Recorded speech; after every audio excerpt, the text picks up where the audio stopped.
الحمد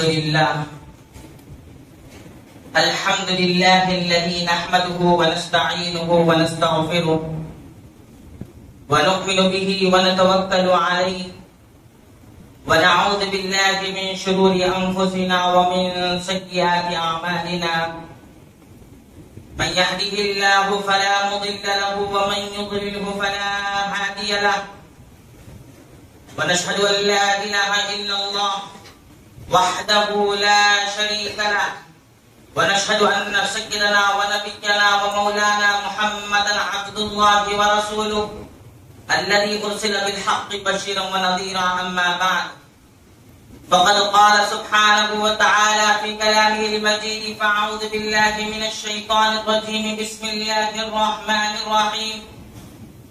سبحان الذي أسرى بعبده ليلا من المسجد الحرام إلى المسجد الأقصى الذي باركنا حوله لنريه من آياتنا إنه هو السميع البصير. صدق الله مولانا العظيم وصدق رسوله النبي الكريم الأمين ونحن على ذلك لمن الشاهدين والشاكرين والذاكرين والحمد لله رب العالمين. وقال سبحانه وتعالى في شأن حبيبه تعظيما وتكريما إن الله وملائكته يصلون على النبي يا أيها الذين آمنوا صلوا عليه وسلموا تسليما. اللهم صل وسلم وبارك على سيدنا ومولانا محمد وعلى آله وأصحابه وأتباعه إلى يوم الدين. اللهم صل على سيدنا مولانا محمد وعلى آله وأصحابه وأزواجه وذرياته وأهل بيته سلم تسليما كثيرا كثيرا. اللهم صل على سيدنا مولانا محمد النبي الأمي وعلى آل سيدنا مولانا محمد النبي الأمي الذي قرنت البركة بذاته ومحجاه وتعثرت العبادم بجيب ذكره ولياه. حضوری سیدی و مرشدی و مولائی محترم مقام واجب الاحترام حضرت سجاد نشین صاحب جبلہ دامت برکاتہ القدسیہ، دیگر خلفائے کرام، علماء کرام، برادران راہ طریق اور عزیز طلبۃ العلوم، السلام علیکم ورحمۃ اللہ وبرکاتہ. اللہ تبارک و تعالیٰ کا بے انتہا فضل احسان ہے کہ پروردگار عالم نے ہم تمام کو سرکار دو عالم صلی اللہ علیہ وآلہ وصحبہ وسلم کے امت مبارکہ میں پیدا فرمایا اور اس پیدائش پر الحمدللہ فخر عظیم عنایت فرمایا. بے پایا کرم ہے اس رب العالمین کا جس نے اس بڑا شوق زمانے میں گمراہی والے دور میں ہم کو قرآن جیسے نعمت عظمیٰ سے سرفراز فرمایا. ساتھ ہی ساتھ پروردگار عالم نے اس مبارک اور مسعود رات میں ہمیں یہاں جمع فرما کر کچھ شب معراج کے متعلق سننے اور سمجھنے اور اس کو عملی جامہ پہنانے کی توفیق عنایت فرمائی. بزرگان محترم،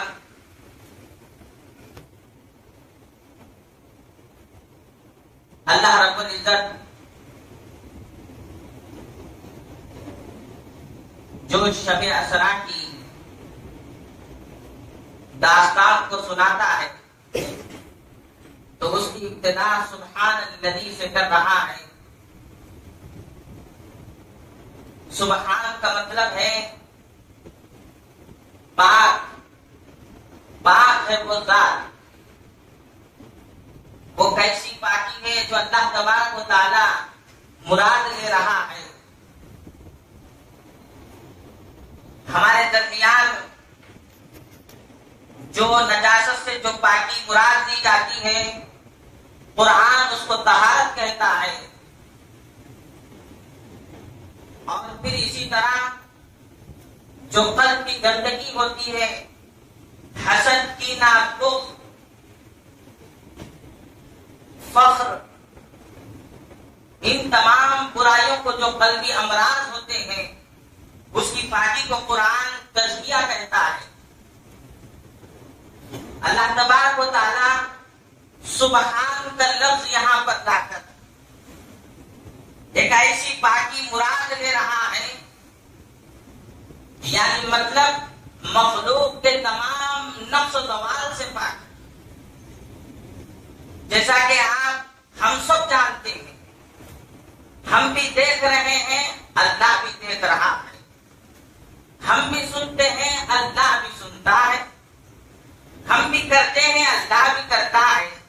یہ ہمارے منہ بولی بات ہے، لیکن اللہ تبارک و تعالی سبحان بول کر یہ کہہ رہا ہے جیسے تم آنکھ رکھ کر دیکھتے ہو میں بغیر آنکھ کے بھی دیکھتا ہوں، جیسے تم کان ہو تو سنتے ہو لیکن میں بغیر کان کے بھی سن سکتا ہوں، میں سنتا ضرور ہوں لیکن مجھے کان نہیں، میں دیکھتا ضرور ہوں لیکن مجھے آنکھ نہیں، میں کرتا ضرور ہوں اگرچہ کہ مجھے ہاتھ و پیر نہیں۔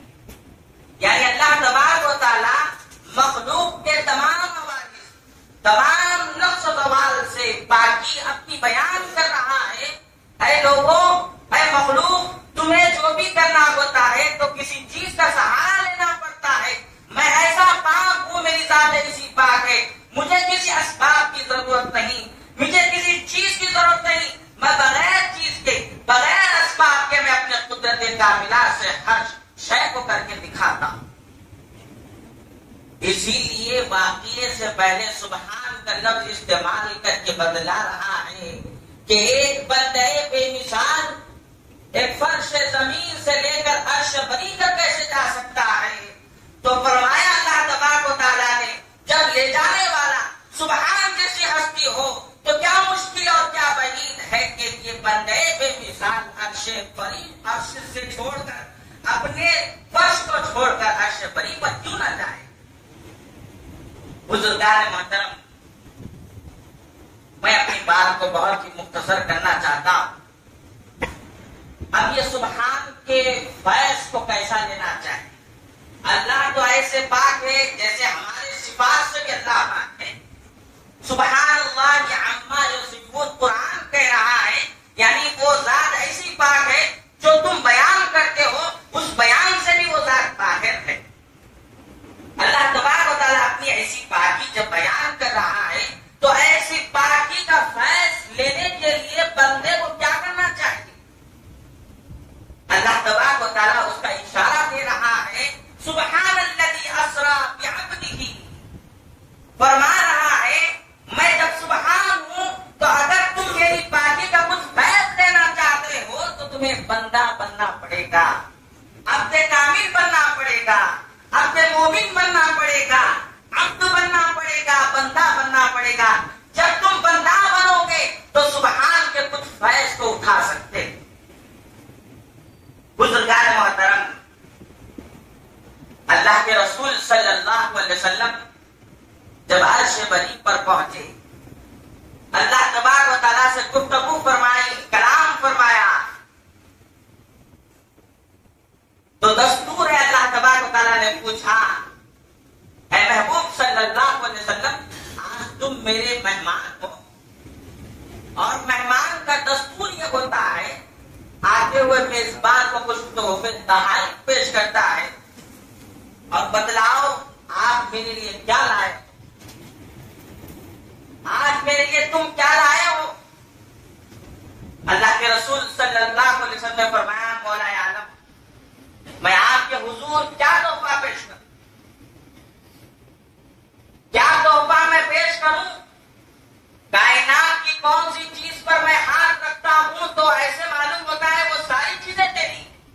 للہ ملک السماوات والارض، لہو ملک السماوات والارض، کائنات کا ہر ذرہ ذرہ تیرا ہے، یہاں تک کہ یہ میرا جسم بھی تیرا ہے، یہ میرا قلب بھی تیرا ہے، یہ میری روح بھی تیری ہے، اور میرے پاس کچھ نہیں سوائے تیرے۔ میں کون سی چیز تیرے پاس نذرانے کے تحفے پر، تحفے کے طور پر پیش کر سکوں؟ یا اللہ، ہاں میرے پاس ایک چیز ہے، میں ایک ایسی چیز آپ کی بارگاہ میں لایا ہوں جو تیرے پاس نہیں۔ ضرور بھی ضرور وہ تیری ملک بھی نہیں میں ایسی چیز کو لایا ہوں۔ اللہ تبارک و تعالیٰ نے پوچھا اے محبوب بتلاؤ تو صحیح تم نے ایسی کون سی چیز لایا ہے جو میرے پاس نہیں؟ تو اللہ کے رسول صلی اللہ علیہ وسلم نے ارشاد فرمایا اے اللہ تو سب کچھ رکھتا ہے، ساری ملک تیری ہے، لیکن تیرے پاس عاجزی انکساری نہیں۔ میں تیری بارگاہ میں عاجزی اور انکساری یعنی کمال عبدیت کو پیش کرتا ہوں، اور میرے پاس سوائے عاجزی اور انکساری کے میرے پاس کچھ بھی نہیں ہے۔ یہ تیری میری عاجزی کو تیرے نذرانے کے طور پہ میں پیش کرتا ہوں۔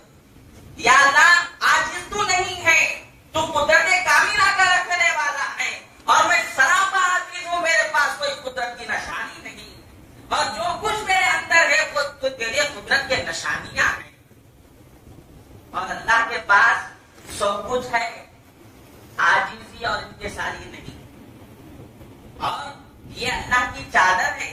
اللہ کے رسول صلی اللہ علیہ وسلم نے ارشاد فرمایا، اللہ تبارک و تعالیٰ ارشاد فرماتا ہے، حدیث قدسی ہے، الکبر ردائی، بڑا پن، فخر، کبریائی یہ میری چادر ہے۔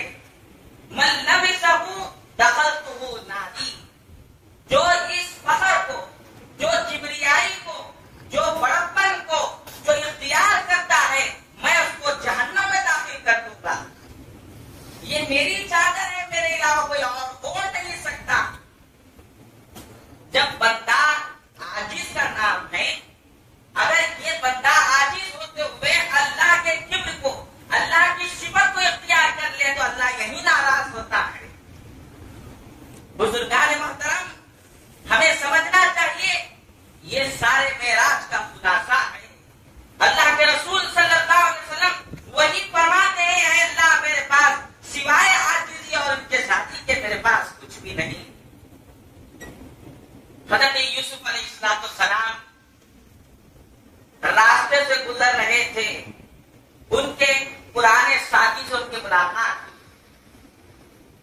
بہت ہی بچپنے کا ان کا ایک ساتھی تھا۔ ساتھی جیسے ہی آپ کو دیکھا تو آپ کے لیے کچھ تحفہ دینا اس کا دل چاہا۔ ملاقات ہوئی، یوسف علیہ السلام نے پوچھا اے میرے دوست تم میرے مہمان ہو، میرے لیے کیا تحفہ لائے؟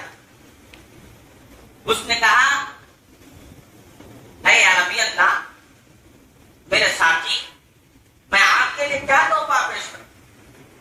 جو چیز کو بھی میں دیکھتا ہوں وہ تمہارے سامنے ہیج معلوم ہوتی ہے، تمہارے حسن کے سامنے چھوٹی معلوم ہوتی ہے، اور ہر مخلوق سے اور ہر کائنات کے ہر ذرے ذرے سے تم حسین اور جمیل معلوم ہوتے ہو، اور میں جو کچھ بھی چیز تمہیں پیش کروں تو تمہاری توہین معلوم ہوتی ہے۔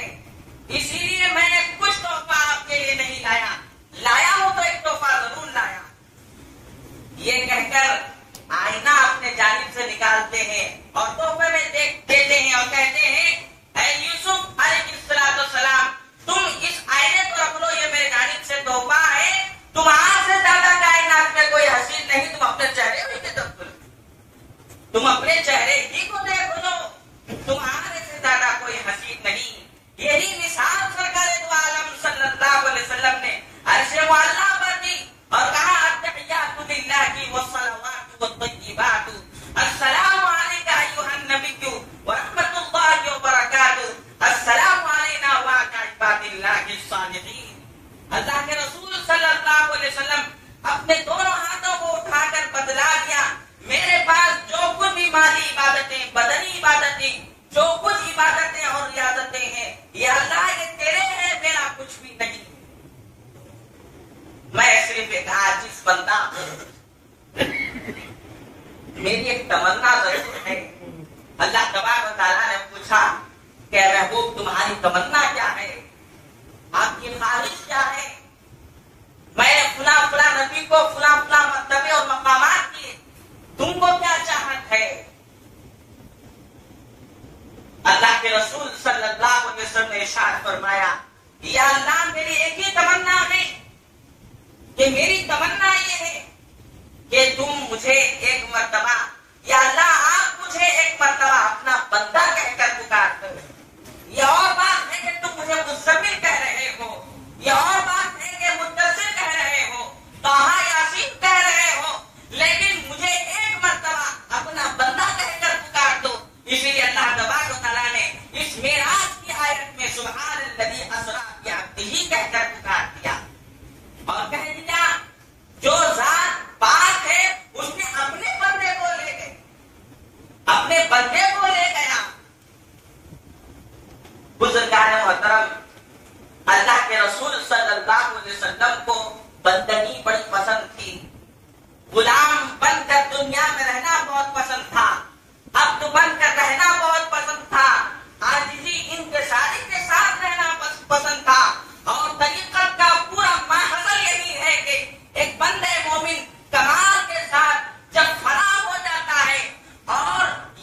امتحان کے لیے ہے۔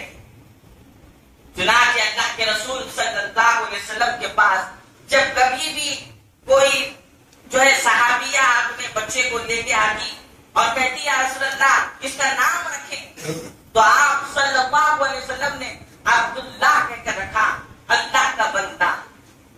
عبداللہ بن زبیر جو اللہ کے رسول صلی اللہ علیہ وسلم نے مدینے میں آتے ہی جو لڑکا پیدا ہوا تھا، ان کا نام اپنے آپ نے عبداللہ بن زبیر رکھا۔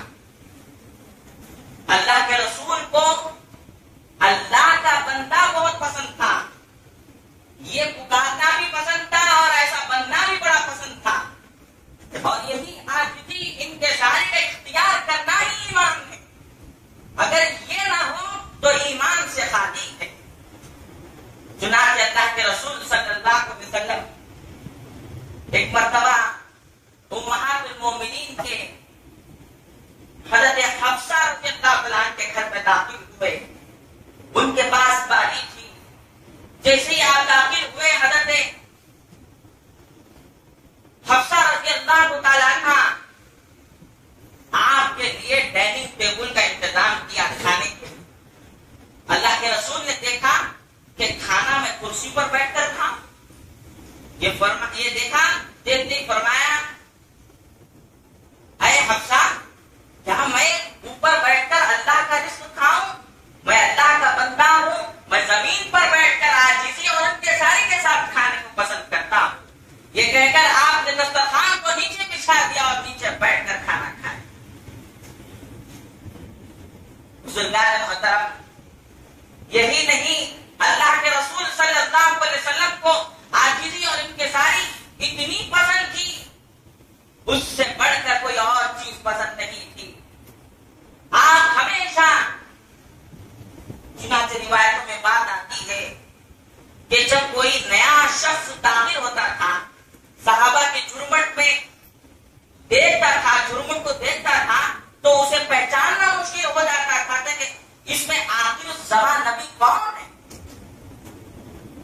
اتنا گھل مل کر بیٹھتے تھے، اتنا ان کے ساتھ بیٹھتے تھے۔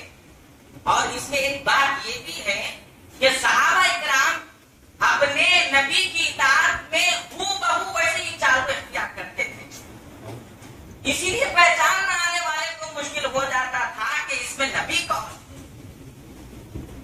بزرگان محترم، چنانچہ جب واقع معراج رات میں ہوا، سرکار دو عالم صلی اللہ علیہ وسلم صبح تمام حاضرین کو اپنے واقعے کو سنائے، لیکن کوئی نہیں مان رہا تھا سوائے چند لوگوں کے، ایمان والوں کے۔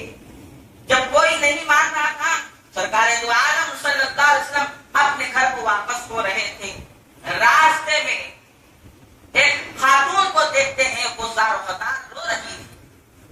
اللہ کے رسول صلی اللہ علیہ وسلم کی عادت شریفہ تھی کہ کسی کو روتا ہوا دیکھتے تو جب تک اس کو ہنستا ہوا نہ دیکھتے تھے آپ نہیں جاتے تھے۔ چنانچہ اس عورت سے، اس خاتون سے پوچھتے ہیں، بتا ہے وہ بندی ماجرا کیا ہے؟ تو وہ کہتی ہے میں ایک یہودن غلام ہوں اور میری مالکہ جو ہے وہ بھی یہودن ہے، اور مجھے جو ہے مٹی کا ایک گھڑا بازار سے لانے کا حکم دیا تھا، وہ میرے ہاتھ سے گر گیا، چھوٹ گیا، پھٹ گیا، لیکن میں رو رہی ہوں اس لیے کہ وہ بڑی جبار اور پہاڑ قسم کی ہے، بہت ہی سخت دل اور سخت مزاج کی ہے۔ میں اس کے پاس کیا منہ دکھاؤں؟ وہ مجھے ڈانٹے گی اور طرح طرح کی سزائیں دیں گی، اور میرے پاس کچھ ہے بھی نہیں، میں تو کیونکہ میں باغی اور غلام ہوں، میرے پاس کیا ہو سکتا ہے؟ یہ ماجرا سرکار نے سنا تو کہا ٹھیک ہے، اچھی بات ہے۔ چنانچہ اپنے گھر سے ایک مٹی کا گھڑا اس کو دے دیا اور کہا یہ لے جا کر دے دو، لیکن اس کا رونا بند ہوتا ہی نہیں، وہ دارو فتار روتے جاتی تھی اور کہتے اللہ کے رسول نے فرمایا اے بندی تجھے تو گھڑا مل چکا ہے، جا خوش خرم اپنی مالکہ کے پاس جا۔ تو وہ کہتی یار کہ اے وہ آنے والے نوجوان، میرے پاس تو گھڑا آ گیا، لیکن تاخیر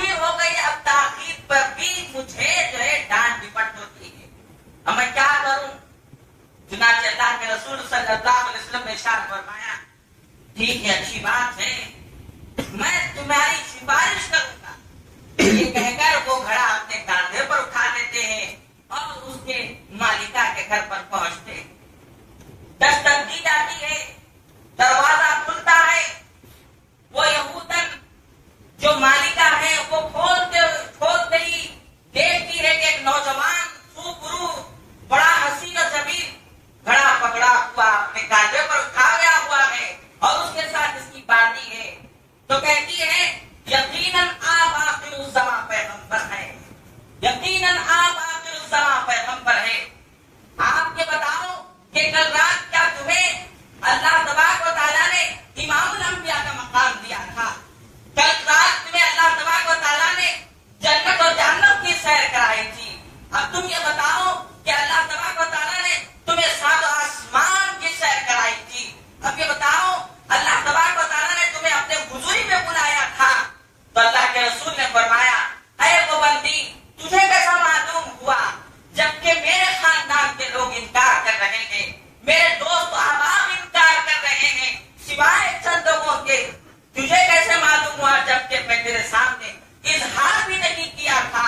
تو وہ کہتی ہے میں نے تورات اور انجیل میں پڑھا تھا، میں نے تورات اور انجیل میں پڑھا تھا کہ آخر الزمان کی علامت یہ ہوگی وہ امام الانبیاء ہو گیا اور سید الانبیاء ہوگا، اللہ تبارک و تعالیٰ اس کو جنت اور جہنم کی سیر کرائے گا اور اپنے پاس بلا کر اپنے دیدار سے مشرف کرا کر اس کو سب سے بڑا مقام دے گا، لیکن اس کے باوجود صبح جب اس کی عاجزی کا یہ عالم ہوگا کہ ایک یہودن کے گھر پر گھڑا لے کر وہ آ جائے گا، جیسے ہی اس بات کو سنا اور اللہ کے رسول نے ہاں میں جواب دیا تو وہ شہادت پڑھنے لگی کہ اشہد ان لا الہ الا اللہ وانک رسول اللہ صلی اللہ علیہ وسلم۔ بزرگان محترم، یہ عاجزی اور انکساری کا عالم ہے۔ اللہ تبارک و تعالیٰ اسی عاجزی کا ذکر اس قرآن پاک کی آیت میں نوٹ فرماتا اور کہتا ہے سبحان الذی اسریٰ بعبدہ۔ یہ عاجزی اور انکساری رہنے کے باوجود اللہ تبارک و تعالیٰ نے یہ مقام کیسے دیا؟ اس لیے کہ وہ اپنے آپ کو ایسے عاجز اور انکساری کے شکار ہو گئے اور یوں محسوس کرنے لگے، اور یہ استعداد جب کامل ہو چکا تو اللہ نے آپ کو معراج نصیب فرمائی۔ اور ہماری معراج کیا ہے؟ جب اللہ کے رسول کی جب یہ معراج ہے کہ وہ دیدار حق سے مشرف ہوئے، تو ہماری معراج کیا ہے؟ ہماری معراج یہ ہے کہ ہم ان کی سنت میں فنا ہونا چاہیے۔ جس طرح اللہ کے رسول نے اللہ کے سامنے اپنی عاجزی کو بتلائی اور ایسی سنت کو اختیار کیا، تو ہمیں اسی طرح عاجزی کو اختیار کر کے بتلانا چاہیے کہ تیری یہ معراج کہ تو عرش بری تک پہنچا، میری یہ معراج کہ میں تیرے قدم تک پہنچا۔ بزرگان محترم، جب بندہ مومن اس عاجزی اور انکساری کو اختیار کرتا ہے، اس بندہ مومن کو یوں معراج ہوتی ہے۔ تحفہ نماز کا کیوں ملا؟ اسی عاجزی اور انکساری کا وہ مظہر ہے، وہ اظہار ہے عاجزی اور انکساری کا۔ اگر عبادت ہو اور اس میں عاجزی اور انکساری نہ ہو تو وہ عبادت نہیں، اور اسی عبد سے عبادت نکلا ہے، عبادت سے عبد نکلا ہے، اور عبادت اسی کا نام ہے کہ بندہ عاجزی اور انکساری کو اختیار کرے۔ عبادت تو ہم ہاتھ پیر کو اٹھانے اور جھکانے بٹھانے کو سمجھے ہیں، جبکہ عبادت عاجزی اور انکساری کو اختیار کرنے کا نام ہے، اور اسی سے عبد نکلا ہے۔ اللہ کے رسول کو اللہ نے عبد کہہ کر پکارا۔ تو بزرگان محترم، الکبر رداء، فخر اللہ کی چادر ہے، من لبسہ دخلتہ ناری، جو اس کو اختیار کرتا ہے، جو اس کو اوڑھ لیتا ہے، اللہ کہتا ہے میں اس کو میری جہنم میں ڈالوں گا۔ ایک یہودی حضرت علی کرم اللہ وجہ رضی اللہ تعالیٰ عنہ کے پاس آ کر بڑے فخر سے کہنے لگا میں کون ہوں معلوم ہے تمہیں؟ حضرت علی رضی اللہ تعالیٰ نے 3 لفظوں میں جواب دیا، ان اول کا نطفہ، ہاں میں جانتا ہوں تو کون ہے، ان اول کا نطفہ، تیری پیدائش ایک نطفہ سے ہوئی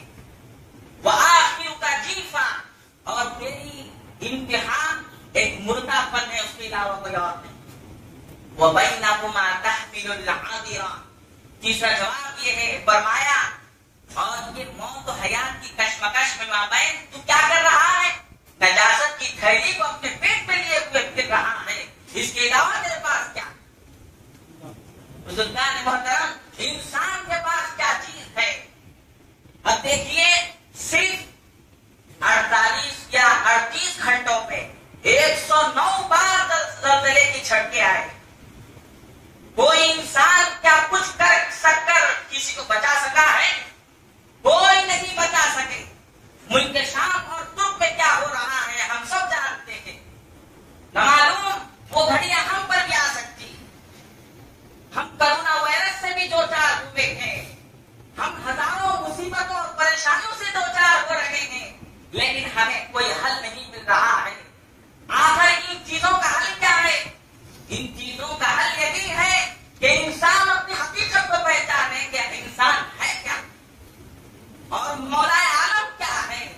جب تک انسان اپنے آپ کو پہچانتا نہیں، وہ کمال تک پہنچتا نہیں، اس کو اطمینان کبھی ملتا نہیں. اور معراج اسی چیز کا نام ہے کہ معراج کس کی ہوتی ہے؟ جو اپنی حقیقت کو پہچان لے اس کی معراج ہوتی ہے، اور جو اپنی حقیقت کو نہیں پہچانے اس کو قرب خداوندی نصیب نہیں ہوتی. بزرگان محترم اسی لیے اہل اللہ فرماتے ہیں، بلکہ اللہ کے رسول نے فرمایا من عرف نفسہ فقد عرف ربہ. جو اپنے آپ کو پہچان لیتا ہے اسی وقت آنے واحد میں اپنے مولا کو پہچان لیتا ہے. آج بھی زمانہ ہمارا ماحول بگڑتا جا رہا ہے، ہماری چال اور ڈھنگ بدلتے جا رہے ہیں، غیروں کے طریقوں کو اختیار کیا جا رہا ہے، اور مصیبت کرونا اور پریشانیوں کا کوئی حل ہمیں نہیں دکھ رہا ہے. بتلائیے ان تمام چیزوں کا حل کیا ہے؟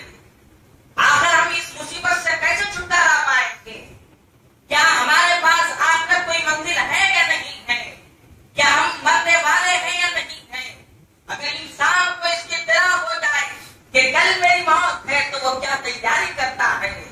ہم نے دنیا کے لیے سب کچھ تیار رکھا، لیکن بتلائیے کون سا ایسا سامان ہے جو آخرت کی منزل میں کام آئے؟ اور آخرت کی منزل میں جو چیز کام آنے والی ہے ہم نے اس کو کہیں اور چھوڑ چکا ہے، کہیں اور چھوڑ دیا ہے. بزرگان محترم اپنے حالات پر رحم کرے.